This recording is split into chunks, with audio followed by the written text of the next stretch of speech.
PM Shri शाळा साहेब खर्डा या ठिकाणी विद्यार्थ्यांचं आरोग्य शिबिर आयोजित केलेलं आहे। तर या ठिकाणी मंचावर सर्व मान्यवर या ठिकाणी तज्ञ डॉक्टर्स या ठिकाणी उपस्थित आहेत।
आमच्या या चिमुकल्यांचं आरोग्य चांगलं राहावं, सुदृढ नागरिक निर्माण व्हावे हा उदात्त दृष्टिकोन ठेवून या ठिकाणी हे आरोग्य शिबिर आयोजित केलेलं आहे। कसं असते आरोग्य सेवा देणं हे आमचं कर्तव्यच आहे, परंतु ज्यावेळेस आम्ही शाळेच्या म्हणजे फाटकामधून प्रवेश केला त्याच वेळेस असं लक्षात आलं की कसं असते आरोग्य आजूबाजूच्या सर्व परिसरावर अवलंबून असते।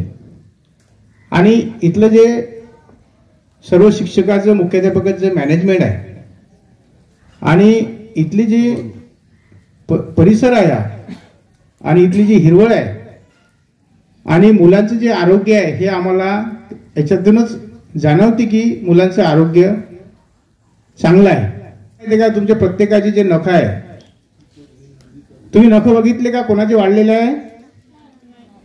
वाढले असेल तर याच्यानंतर नख साफ ठेवायचे. कारण कसं असते माहिती का, जे नख असते नखामध्ये आपली घाण साचली जाते. त्या घाणेमधून आपण जे अन्न जेवण करतो किंवा काही फळं वगैरे खातो तर त्या याच्यामधून आपल्या पोटामध्ये घाण जाते आणि त्या घाणेमध्ये आपल्या पोटाचे विकार होतात. हे सगळं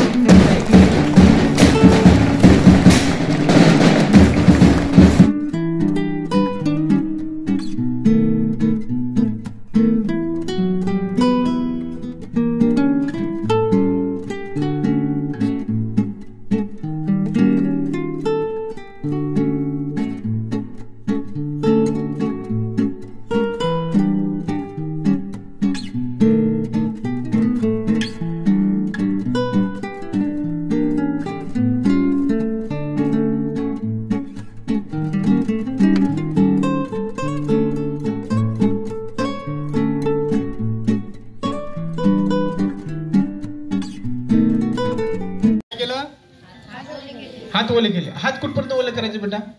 हात आपल्या डोपरापर्यंत. हे जे डोपर आहे की नाही, ह्या डोपरापर्यंत आपले पहिले हात ओले करून घ्यायचे. याच्यानंतर आपण हात धुवायचं सोल्युशन घेतलेलं आहे. हात धुवायचं हँडवॉश घेतलेला आहे. हात धुवायचं कोणतेही सोल्युशन आपण जे घेऊ तर ते आता काय करायचं, त्याने हातावर घेतलं. आता हे फक्त ज्याच्याकडे सोल्युशन उपलब्ध आहे ते घेतलं, पण आपण साबण आहे त्यांनी काय केले, आपल्या डोपरापर्यंत पूर्ण हात पहिले ओले केले. हात धुण्यासाठी हँडवॉशचं लिक्विड हातात घेतलं 2 थेंब आणि ते आता त्या आपल्या दोन्ही हाताने एकमेकाच्या आपल्या तळ हातावर पूर्ण ते त्यांनी पसरवलं आहे.